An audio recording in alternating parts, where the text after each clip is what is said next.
we did setup today where we built basically a coffee shop, and I'll include some pictures tomorrow of the coffee shop once we get it open. The system performed fantastic today, so let me get you started with a little bit of statistics, and I want to start right off the bat with this variation right here of this state of charge chart. And you can see this was yesterday's peak was at 90.1%. So 90.1% is the best we did yesterday. And today we peaked out at 96.1. So we basically were 6% better than yesterday's maximum performance today, which means that we are really on the right track here.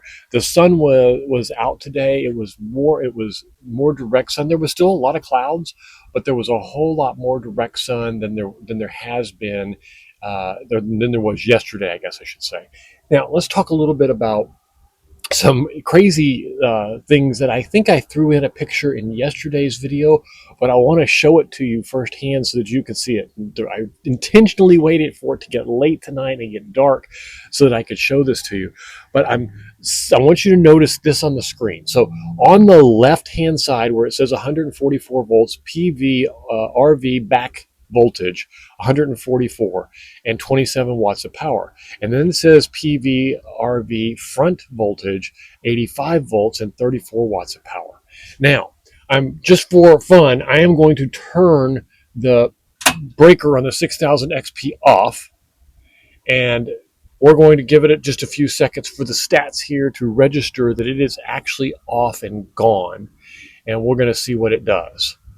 And that will clarify if this is just some phantom power bleeding over from the AC side or if this is real power. Now, I just saw a massive cut in all of the PV and the voltage is starting to drop. So now we're down to 87 volts and 51 volts there.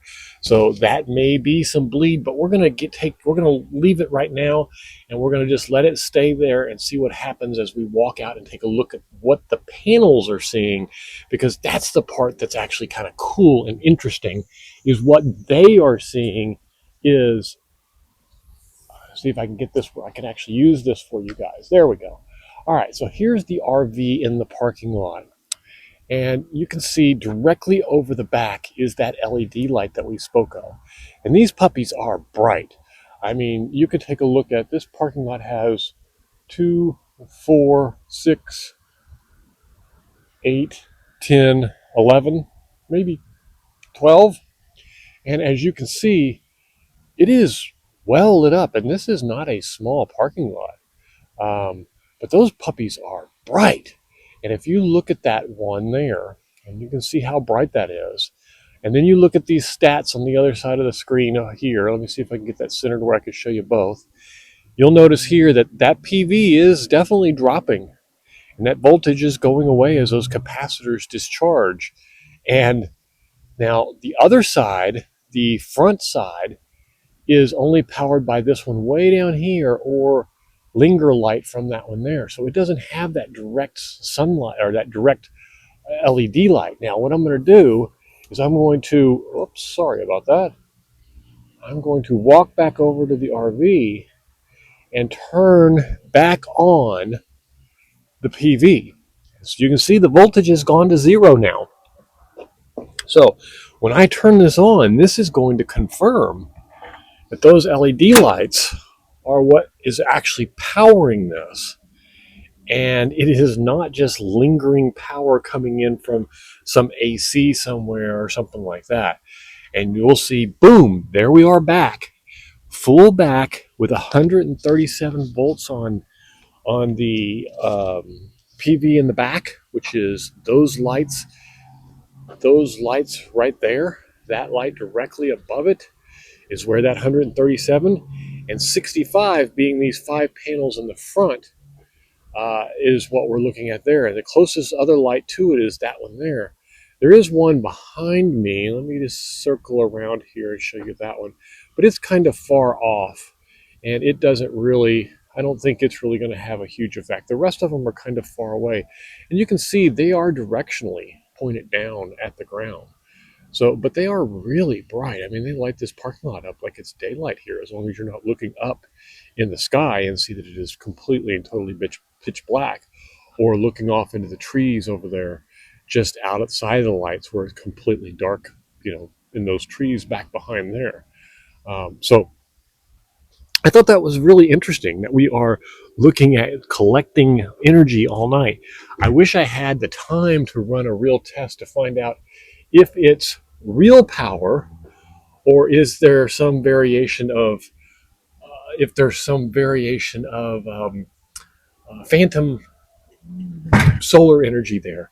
And I don't know enough about it to to make an assumption.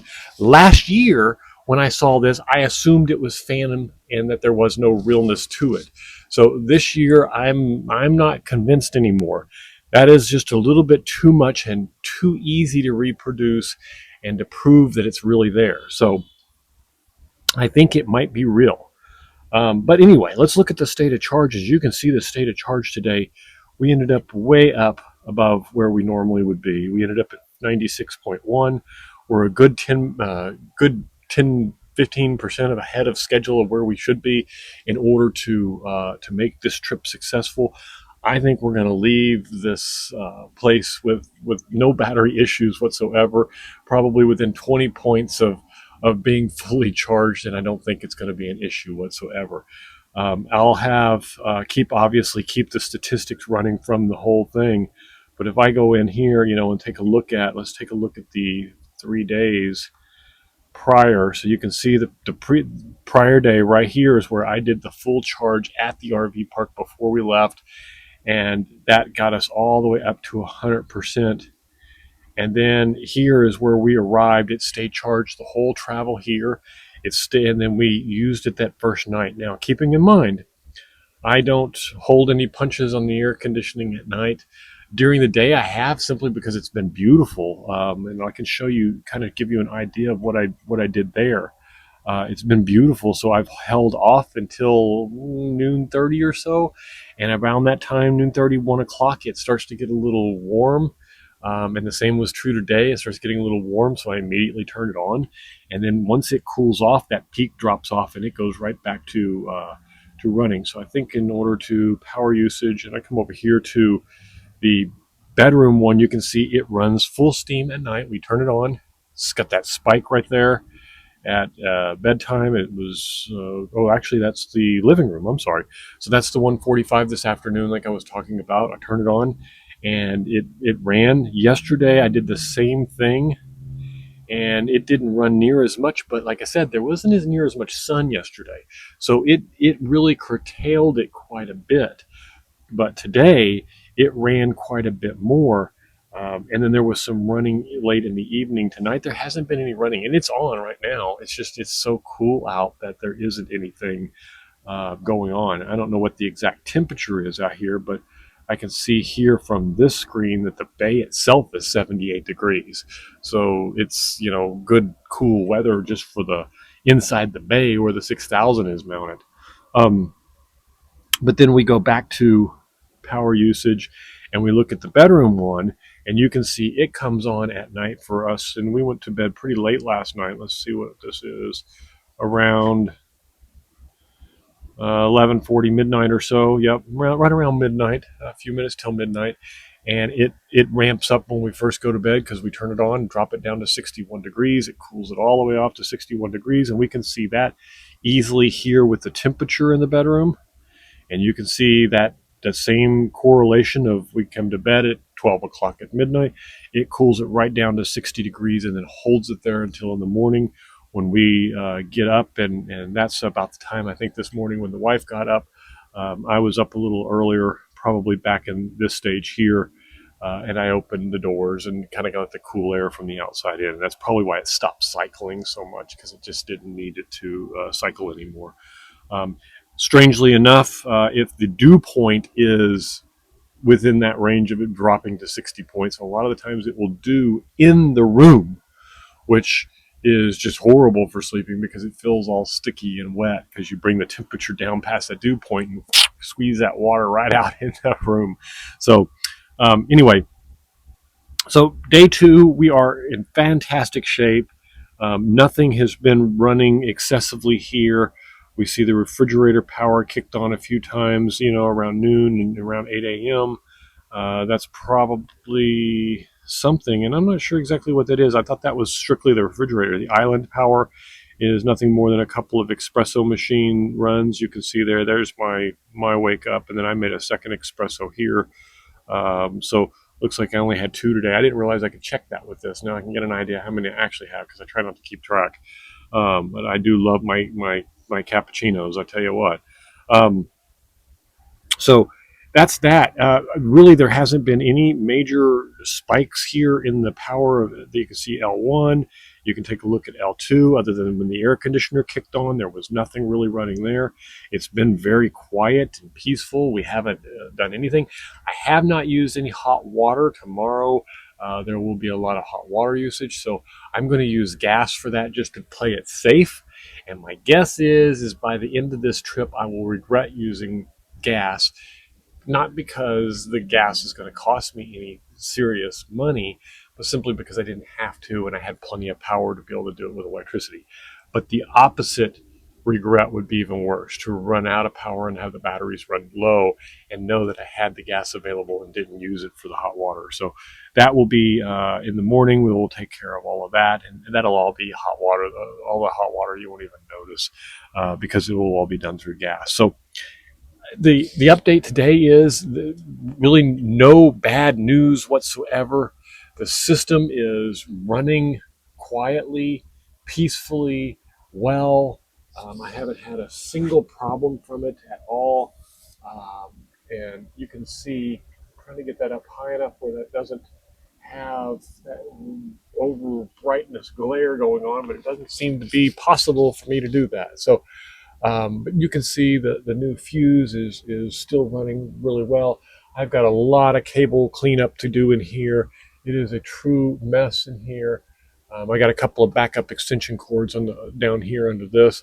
The 6000 XP, remount it on the wall. I did lower it a little bit, so that makes it really nice to be able to get in here now and to be able to see the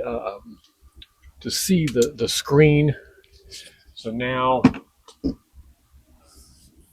I can get in and take a look at the screen and see it and go through, in addition to seeing this on the screen now and the stats.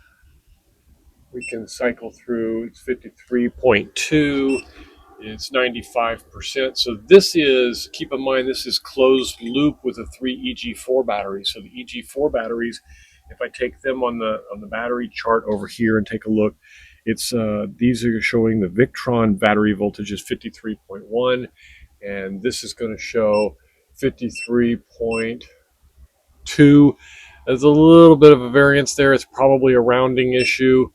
And then 95%, so you'd have to look down at the Victron, down at the Lux Power batteries here for those. And you'll see all 3 of them are listed as unknown at this point, because that's what happens when it comes through the solar assistant and not through the Lux Power. The Lux Power just gives me the summary.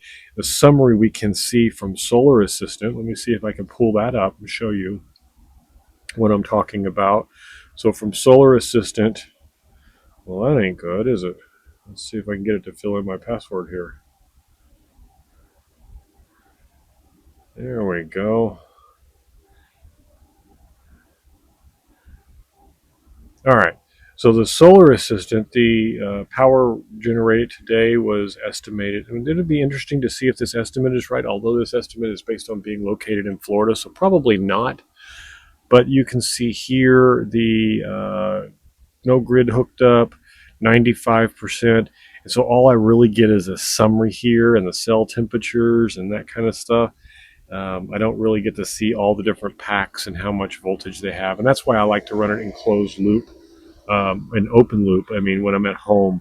But here I just wanted to have the ability to make sure that the charger was turning off and on based on the right that way when I looked at it remotely, I could see it and not having problems. That shouldn't make any difference one way or another, but it's just a preference I have when I'm traveling to have it hooked up that way, and I can easily get to Solar Assistant or not the solar system, I can easily get to the inverter through the EG4 app where it's not connected to Wi-Fi, and I don't have my Starlink when I'm driving down the road. So the majority of the time, that is why I would do it, so that I could still see this information from the app when I'm driving down the road, and make sure that there's nothing wrong, no shorts, no nothing going on in the RV. As you can see here, it's even downgraded the charge limit to 70 amps, which is kind of amazing to be this time of night at 9:51 p.m. And we've got a downgrade of amperage because we're at 95%. It doesn't want to charge the full 90. Now it would charge at a full 100, or yeah, a full 100 or a full 90 with 3 battery packs in there, which would still be wrong if this was accurate with the 300 amps. But if you know, we have the DIY battery over here, and this is another 300, another 15 kilowatts or 304 amp hours. So this is half of my battery pack, and those EG4 batteries, my other battery pack. Anyway, I'm rambling on. I'm going to have to trim this down and edit out a whole bunch of this stuff. So I'm going to say goodbye to you guys. Let you know I'll do another update tomorrow. I'm going to keep giving you the updates daily until we're done. If there's something you want to see, please put it in the comments below. Let me know. I'll make sure I do it. I've got another 3 days here. I got Friday, Saturday, Sunday night. Sunday night we head back to Maryland for a night, and then straight to south of the border for a night, and then we're home in Florida Tuesday evening. So we'll be back home, and I have got some cool stuff coming out and new videos coming up. So stay tuned. Make sure you subscribe so you don't miss anything. And thank you so much. And if you like this video, give it a like. And well, I'll see you on the next one. Talk to you then. Bye.